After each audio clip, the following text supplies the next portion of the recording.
إلى مزار فيك يا مولاي. بسم الله الرحمن الرحيم.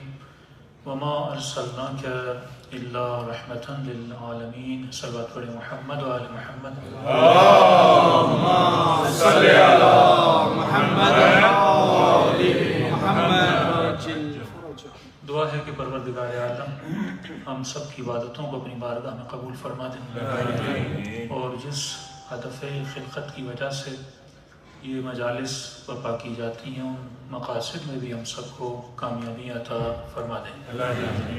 قرآن مجید کی بہت ہی معروف اور مشہور آیت کہ وما ارسلناک الا رحمۃ للعالمین، اے حبیب ہم نے آپ کو عالمین کے لیے رحمت بنا کر بھیجا ہے۔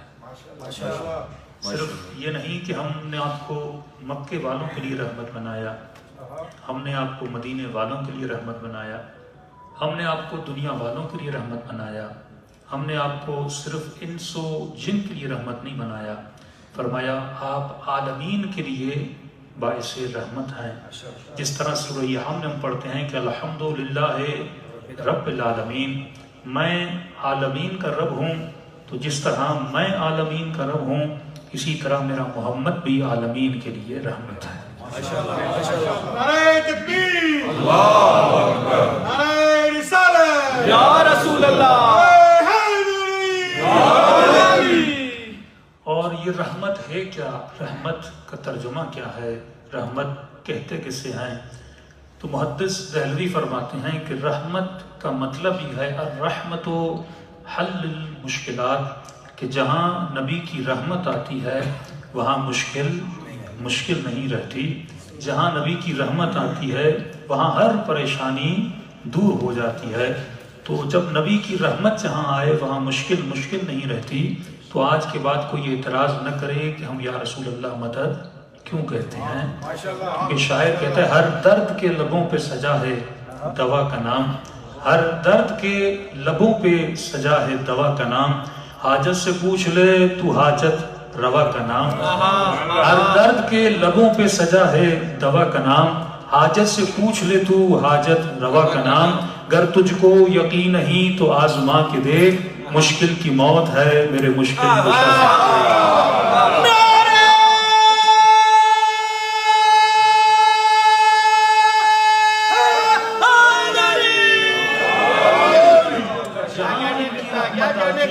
وہاں مشکل نہیں رہتی، وہاں ہر پریشانی دور ہو جاتی ہے۔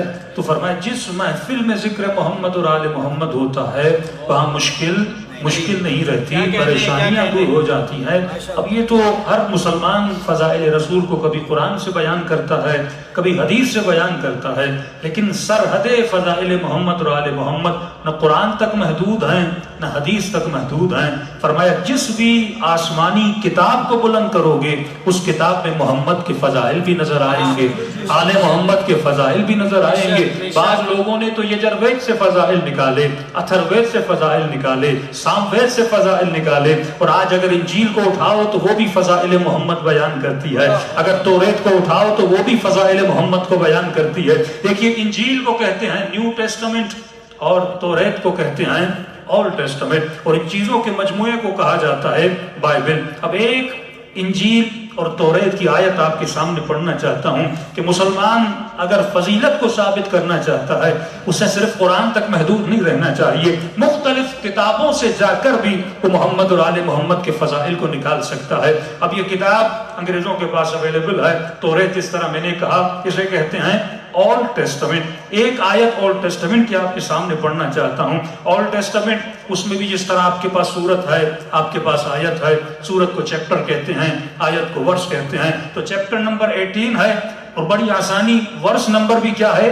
18 ہے، سورت کا نمبر بھی 18 ہے، آیت کا نمبر بھی 18 ہے۔ اس میں حضرت موسیٰ فرماتے ہیں کہ پروردگار عالم نے فرمایا کہ I will send them the prophet from among them own people, he will not speak، میں ایک پیغمبر ان کی طرف بھیجوں گا، اے موسیٰ تمہاری بات، ایک نبی بھیجوں گا جو اپنی مرضی سے کچھ بھی نہیں کہے گا، ایک ایسا نبی بھیجوں گا جو ان کے اندر سے ہوگا، اور وہ جو کہے گا he will speak وہ وہی بولے گا جو اسے میں بولوں گا، اور وہ اپنی مرضی سے کچھ بھی نہیں بولے گا. اور یہی چیز آپ کو نظر آتی ہے قرآن مجید میں کہ وما ينطق عن الهوى ان هو الا وحی یوحی. یہ جو مصطفیٰ ہے اپنی مرضی سے کچھ بھی نہیں بولتا، یہ وہی بولتے ہیں جو مرضی پروردگار عالم ہے. اور حضرت عیسیٰ نے بھی یہی فرمایا کہ ایک نبی آئے گا جو اپنی مرضی سے کچھ بھی نہیں بولے گا. اب سوال یہ ہے، پہلی نشانی جو پروردگار عالم بتاتے ہیں کہ اے موسیٰ میں ایک نبی بھیجوں گا جو بالکل تمہاری طرح ہوگا، جس کے اندر نشانیاں تمہاری والی نشانیاں ہوں گی. اب سوال یہاں پہ یہ بلند ہوتا ہے کہ عیسائیوں نے کہا کہ یہ جو نبی خدا نے بھیجا ہے یہ عیسیٰ ہے، لیکن اگر انسان دلیل سے بات کرے کہ خدا نے یہ کہا کہ میں ایک ایسا نبی بھیجوں گا جو بالکل اے موسیٰ تمہاری طرح ہوگا. اب نشانیوں کو ملاتے جائیے کہ کیا عیسیٰ حضرت موسیٰ سے ملتے ہیں یا ہمارے نبی حضرت موسیٰ سے ملتے ہیں؟ حضرت عیسیٰ کا بھی مقام بہت بلند ہے، لیکن اگر نشانیوں کو ملایا جائے کہ خدا نے کہا میں ایک ایسا نبی بھیجوں گا جو لائک یو ہوگا، بالکل تمہاری طرح ہوگا، وہی کہے گا جو میں کہوں گا، کبھی بھی اپنی مرضی سے کچھ بھی نہیں کہے گا. اب آئیے موازنہ کرتے ہیں کہ عیسیٰ موسیٰ جیسے ہیں یا ہمارے مصطفیٰ موسیٰ جیسے ہیں. سب سے پہلی بات یہ ہے کہ حضرت موسیٰ نے آتے ہی حکومت قائم کی تھی، حضرت عیسیٰ کی کوئی حکومت نہیں تھی. دوسری دلیل یہ ہے کہ حضرت موسیٰ نے شادی کی تھی اور حضرت عیسیٰ نے شادی نہیں کی تھی. مثال کے طور پہ کئی ایسی جگہ ہوتی ہیں جہاں لکھا جاتا ہے شادی شدہ آ سکتے ہیں اور جو کنوارے ہیں یہاں پہ ان کے لیے آنا الو نہیں ہے. تو دنیا یہ فرق سمجھتی ہے. عیسیٰ نے پوری زندگی میں شادی نہیں کی، رسول خدا نے شادی کی، حضرت موسیٰ نے شادی کی. رسول خدا نے اپنی شریعت کو نافذ کیا، بلکہ حضرت عیسیٰ نے آنے کے بعد یہ کہا، اے لوگو میں اپنی شریعت لے کر نہیں آیا بلکہ میں اسی شریعت پہ عمل کرنے کا پابند ہوں جو شریعت حضرت موسیٰ ہے. لیکن ہمارے نبی نے شریعت کو نافذ کیا، حضرت موسیٰ نے شریعت کو نافذ کیا. حضرت موسیٰ نے شادی کی، حضرت محمد نے شادی کی. حضرت موسیٰ علیہ السلام فرعون کے ظلم کی وجہ سے ہجرت کر کے چلے جاتے ہیں، اور ہمارے نبی بھی ابو لہب اور ابو جہل کے ظلم کی وجہ سے مکے سے ہجرت کر کے چلے جاتے ہیں. اور حضرت موسیٰ واپس آتے ہیں اور ان کو فتح ملتی ہے، فرعون کو شکست دیتے ہیں. اور ہمارے نبی بھی جب مدینے سے واپس آتے ہیں فتح مکہ میں ان کو کیا ملتی ہے؟ فتح ملتی ہے. اگلی دلیل بہت بڑی پیاری دلیل ہے. فرمایا حضرت موسیٰ کی بھی ایک بیٹی تھی اور حضرت محمد کی بھی دلیلوں کو ملاتے جائیں گے. حضرت موسیٰ کی بھی ایک بیٹی تھی اور حضرت محمد کی بھی ایک بیٹی تھی. اور حضرت موسیٰ جب کوہ طور پہ جا رہے تھے تو اپنا جانشین ہارون کو بنا کر گئے. رسول خدا جب امت سے جا رہے تھے تو علی کا ہاتھ بلند کر کے کہا میں جو مولا ہوں جس کا میں مولا ہوں اس کا علی مولا ہے. اور جب موسیٰ امت سے دور ہوتے ہیں تو لوگوں نے ہارون کا انکار کر دیا، اور نبی جب پردہ پوش ہو کے چلے جاتے ہیں تو امت نے علی کو خلیفہ ماننے سے انکار کر دیا. اور حضرت موسیٰ نے اپنا جانشین اپنے چچا زاد بھائی کو بنایا تھا جو حضرت ہارون ہے، اور حضرت محمد نے بھی اپنا جانشین اپنے چچا زاد بھائی کو بنایا.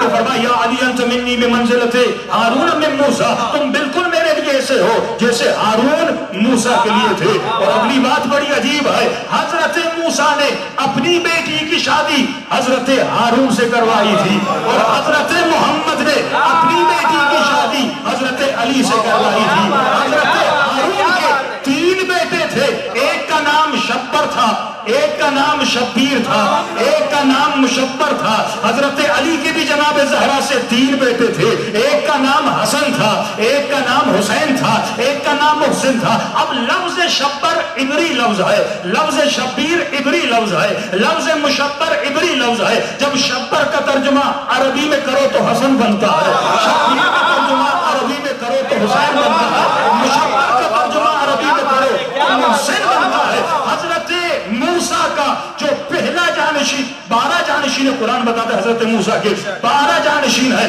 پہلا جانشین ہارون ہے، حضرت محمد کے بھی 12 جانشین ہے، پہلا جانشین علی ہے. حضرت موسیٰ کا آخری جانشین حضرت عیسیٰ ہے جو آج بھی زندہ ہے، غیب کے پردے میں ہے. اور حضرت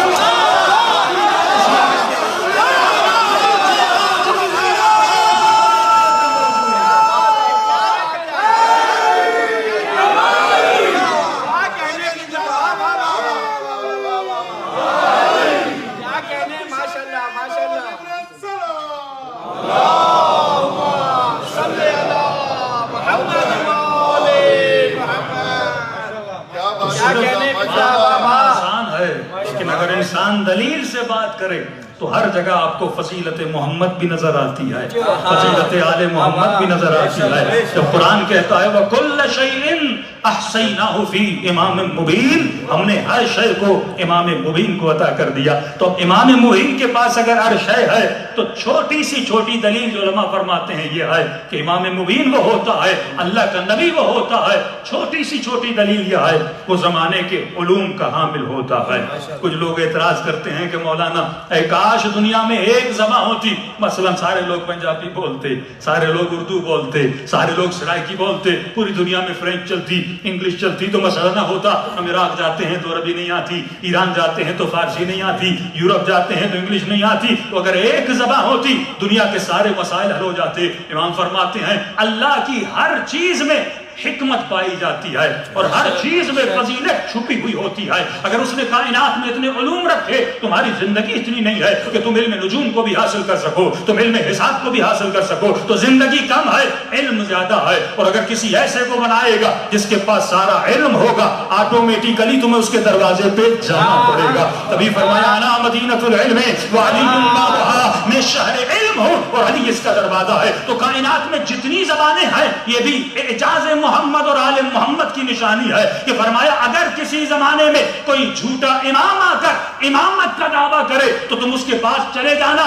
اور اگر سرائکی والا ہے تو سرائکی میں سوال کرے، اردو والا اردو میں سوال کرے، پنجابی والا پنجابی میں سوال کرے. اگر جھوٹا امام ہوگا کتنی زبانیں سیکھ لے گا؟ زندگی ہے کتنی انسان کی، 70 سال میں بہت زبانیں سیکھ لے، 10 سیکھ لے گا، 20 سیکھ لے گا، لیکن کائنات کی ساری زبانیں کوئی سیکھ نہیں سکتا. اگر اس امام کے پاس چلے جاؤ اور اگر سچا امام ہوگا تم اپنی زبان میں سوال کرو گے، وہ تجھے اپنی زبان میں جواب دے گا. جن جن لوگوں کو امام کی زیارت ہوئی انہوں نے امام سے عربی میں بات نہیں کی. اگر اردو والے کو زیارت ہوئی تو مولا سے اردو میں کلام کیا. اگر فارسی والے کی زیارت ہوئی تو امام سے فارسی میں کلام کیا. اگر کسی عرب کو امام کی زیارت ہوئی تو کلام کس میں کیا؟ عربی میں کلام کیا. تو عزیزو فضائل محدود صرف قرآن کی سرحدوں تک نہیں ہے. جب خدا خود قرآن میں کہتا ہے کہ اس نبی کا تورات میں بھی ذکر ہے، اس نبی کا انجیل میں بھی ذکر ہے، خدا کہہ رہا ہے، اس کا مطلب یہ کہ مسلمان ان کتابوں کو اٹھا اور ان کتابوں کو پڑھ تاکہ جگہ جگہ سے تجھے فضائل ملتے جائیں. لیکن مسلمان کو فرصت کہاں ہے؟ ہم تو قرآن بھی پڑھنے کی فرصت نہیں کرتے. تو مولانا تورات کو کون پڑھے گا؟ انجیل کو کون پڑھے گا؟ تو معرفت کا مطلب یہی ہے. معصوم فرماتے ہیں کہ ہماری معرفت حاصل کرو. مولا معرفت کا مطلب کیا ہے؟ فرمایا جتنا ہمیں جانو گے، جتنے ہمارے فضائل کو پرکھو گے، اتنا تمہارے وجود میں ہماری معرفت بڑھے گی. اور جب معرفت بڑھتی ہے تو انسان کے وجود میں اطاعت اہل بیت بھی بڑھ جاتی ہے. صلوات پڑھے محمد و آل محمد.